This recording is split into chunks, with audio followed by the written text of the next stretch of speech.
இன்றைக்கி என்ன நாள் அப்படின்னா என்னோடய ஹஸ்பண்ட் வராங்க அப்ராடில் இருந்து. ஸோ அவங்கள பிக்கப் பண்ணுறதுக்காக தான் நானும் பேபியும் கிளம்பி போயிட்டுருக்கோம். நான் நல்லா கிளம்புனனோ இல்லையோங்க, பேபியை நல்லா சூப்பராக கிளப்பி கூட்டிகிட்டு போயிட்டேன். 9:30க்கு தான் ஃப்ளைட்டு லேண்ட் ஆகுது. நாங்கள் ஒரு 2 hours முன்னாடியே கிளம்பிட்டோம். பிகாஸ் நான்வெஜ் வாங்குறதுக்காக என்னோட அம்மா அவங்க மருமகனுக்காக மட்டனில் தனிக்கறி, எலும்பு கறி, லிவர், அதுக்கப்புறம் பிரைன் கூட வாங்கியிருந்தோம். ஹஸ்பண்டும் வந்தாச்சு. எனக்கும் பேபிக்கும் ஒரே ஹாப்பி ஆகிடுச்சு.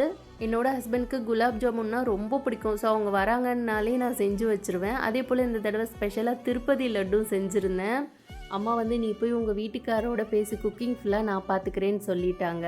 நானும் ஸ்வீட்ஸ் எல்லாம் கொடுத்துட்டு நல்லா அரட்டை அடித்து பேசிகிட்டு இருந்தோம். அம்மா சாப்பாடு எல்லாமே ரெடி பண்ணிட்டாங்க. ஸ்வீட்டுக்கு ஜாமுன் வச்சாச்சு. Omelette, liver fry, brain fry மட்டும் நான் பண்ணியிருந்தேன். ரைஸ், அது கூட மட்டன் குழம்பு, அப்புறம் ரசம் பண்ணியிருந்தாங்க. எப்படி இருக்குது சாப்பாடு? சூப்பர்.